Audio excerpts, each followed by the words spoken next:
Hello and welcome to the presentation of the Sustainable Home and Garden event sponsored by the Smithville Area Chamber of Commerce, Keep Smithville Beautiful Committee. Today we want to welcome our speaker, John Sutton, Manager of the Water Conservation Department of the Texas Water Development Board. Mr. Sutton, the stage is yours. All right, thank you very much. Appreciate the opportunity to share today. So a little bit about the mission of Texas Water Development Board.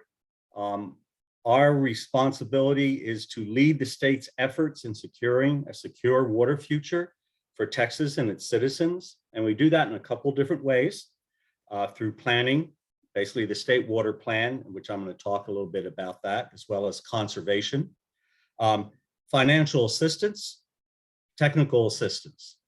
And it's important to note that our agency is a non-regulatory agency.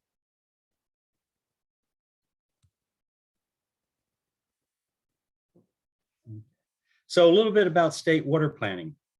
Prior to 1997, it was a top-down approach, really kind of developed within our agency and then taken out to the different areas of the state for their buy-in and understanding. But since 1997, it has been a bottom-up approach. We take a look at water needs and water demands and water supplies on a regional water basis, regional water planning basis, and see how those needs can best be met. And again, those decisions are really made at a local level. We hear often about the drought in Texas in the 50s, very severe impacts. But at that point, it gave the state the opportunity to take a look and seeing what they needed to do, what we needed to do in the future.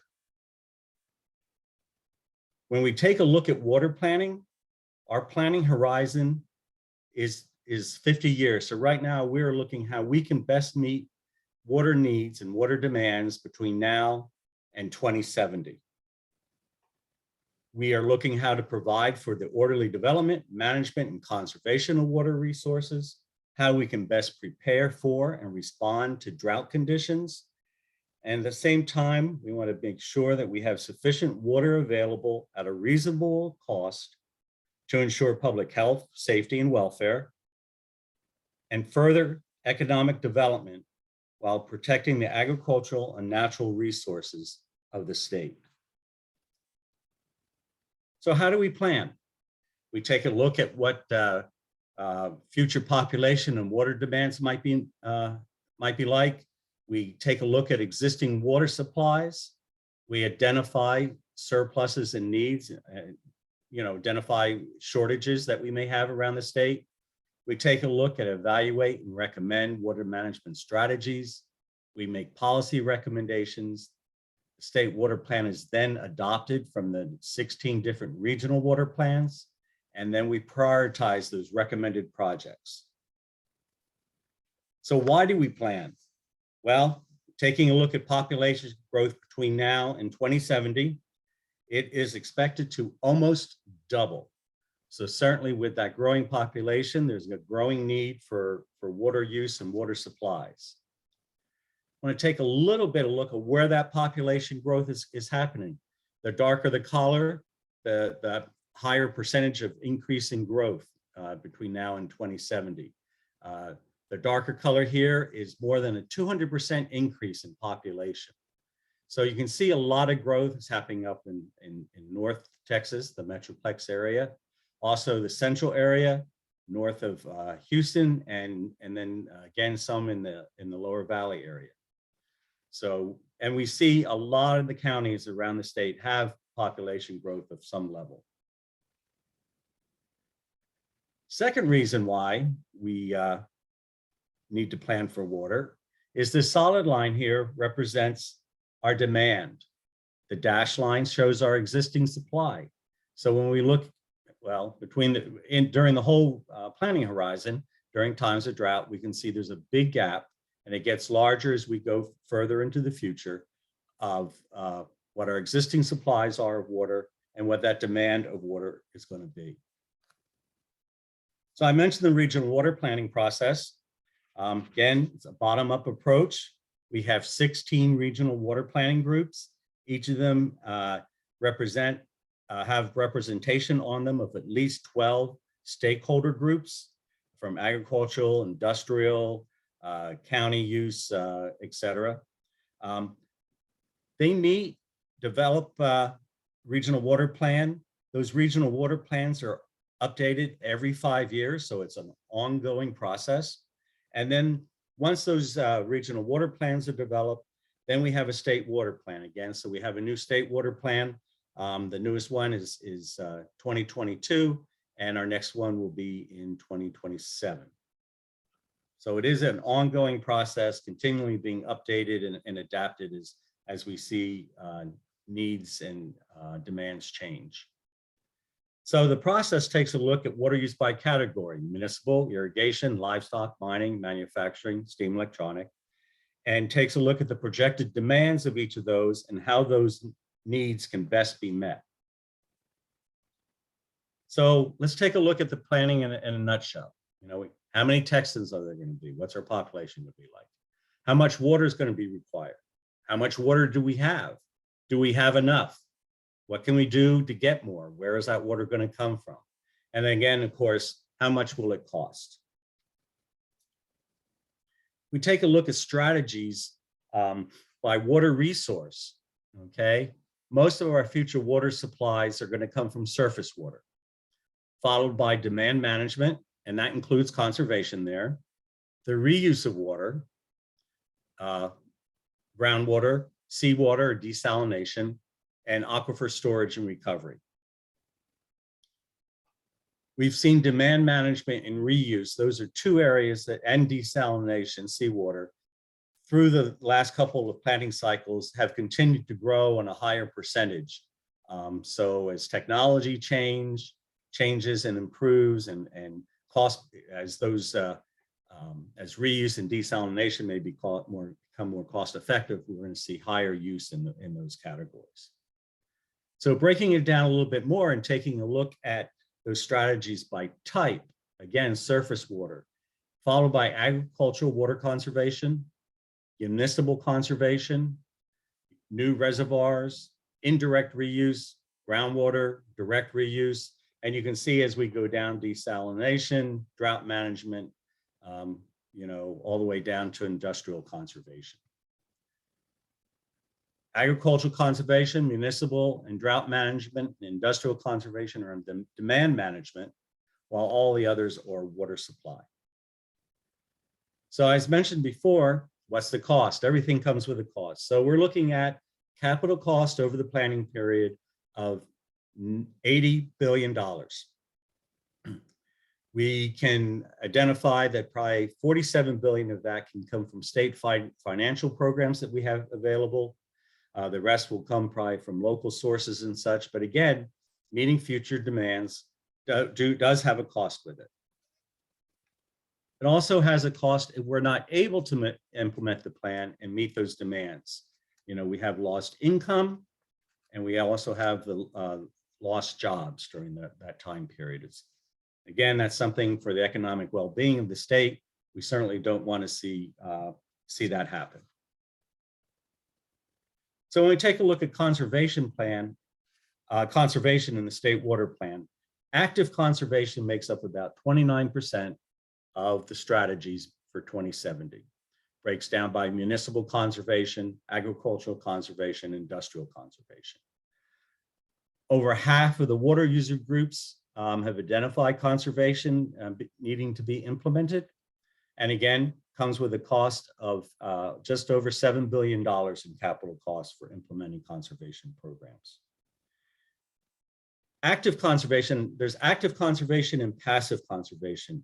Passive conservation is because of we have higher efficient plumbing fixtures now, where anything from toilets, shower heads, dishwashers, clothes washers have to meet certain water efficiency standards now. So those are built into our future demand. Okay.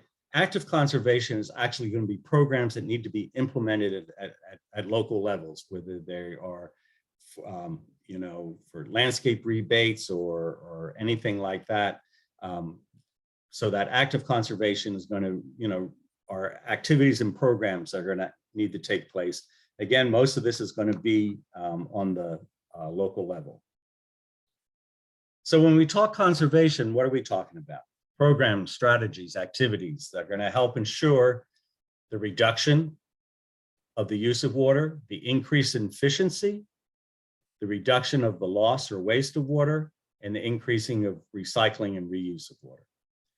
Also important to note that when a regional water planning group identifies a future need, conservation has to be the first water management strategy that they need to consider on meeting that demand. Now, conservation certainly is going to meet all, is not going to be able to meet all our future demands, but typically it's the least expensive source of water because it's water, we can deal with water we already have, be able to use less of it, have water available for the future. Now, as an agency, we have a lot of reporting requirements on part of water utilities around the state. Annual water use survey, we have water loss audits, we have conservation plan requirements. If you have entities that have conservation plans, have to report to us annually on the implementation of that plan. But this data is important because a lot of this data is what's shared with the regional water planning groups for their determination on, again, what estimated needs are going to be and where those future water supplies might come from. We provide demand and population estimates, agricultural irrigation water use estimates, water loss audit data, targets and goals from conservation plans, best management practices that are being implemented. And then each entity that has a water conservation plan has to provide those to the regional water planning group as well. As an agency, we provide a lot of resources. We provide funding for planning for water and wastewater projects, as well as flood mitigation projects. We provide a lot of workshops regarding conservation planning and reporting, how to conduct water loss audits. We do a lot of education and outreach. We have classroom activities that are available for schools. We work closely with the Water Conservation Advisory Council, they have to do a legislative report every 2 years, taking a look at policies and recommendations to further conservation in the state. They are also responsible for identifying best management practices for implementation as well. So we are probably all familiar with the hydrological cycle, but I want to talk here about the hydrological cycle. You know, and again, a lot of Texas, we've experienced drought earlier in this year. And this is kind of a good representation of what we've seen happen for over the last couple of months.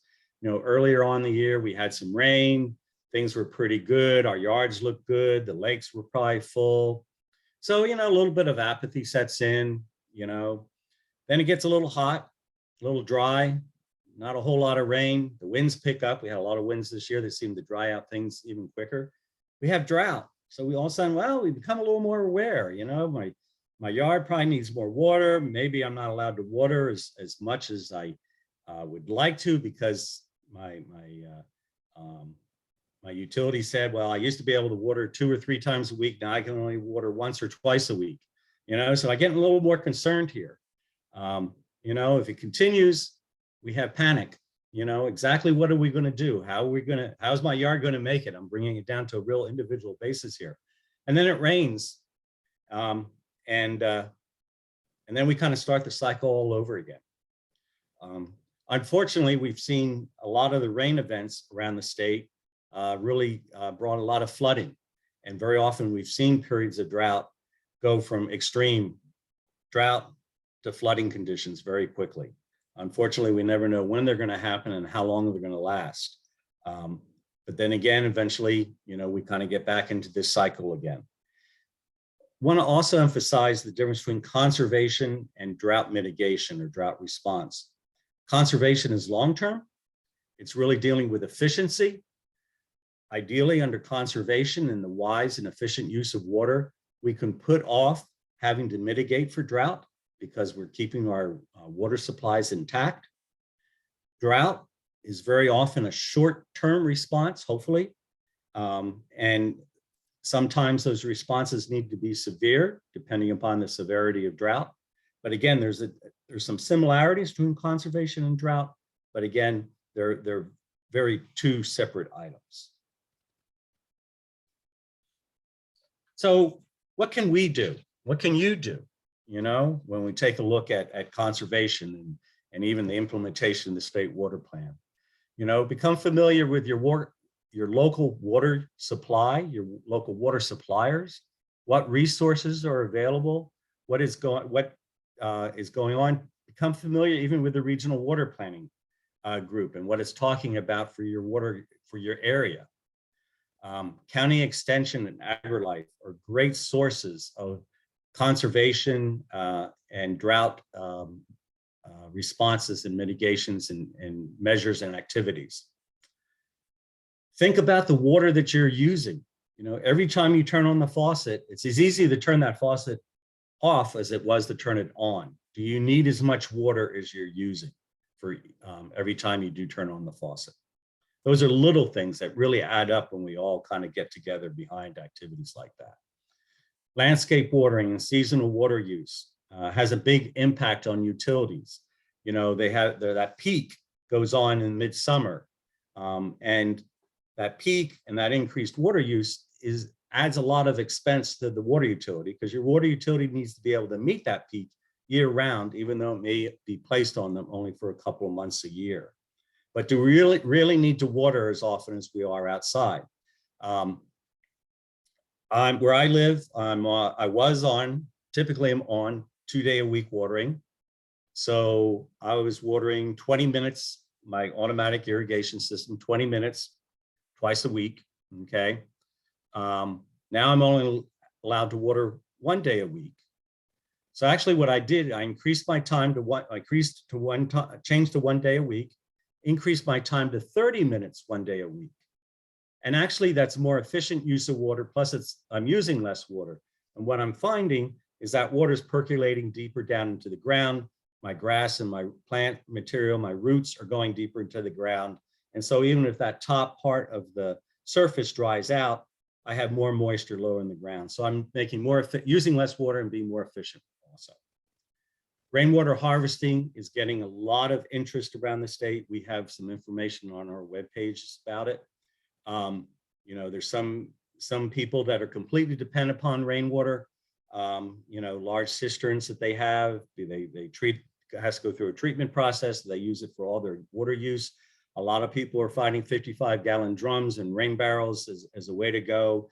You know, it is this really limited amount of water, but you know, it can be used for watering, you know, potted plants and maybe a small vegetable garden and such like that. But again, a lot of interest there. We kind of see what the different sources of water can be and what you might be able to do, you know, not only locally, but also individually. So here's a link, more information about the state water plan and the process. If you go there, you can find out more about your particular regional water planning group. We also have a interactive dashboard that you can take a look at water use and water demands by water user group, as well as by region, by decade. So there's a lot of information that you can really spend some time in there playing with. For more information about water conservation, on everything from how-tos and such, there's a link to water conservation. And if you have any particular questions, please feel free to give me a call, and there's my contact information. And I really appreciate the opportunity to be able to share with you a little bit today. Have a great one. Thank you.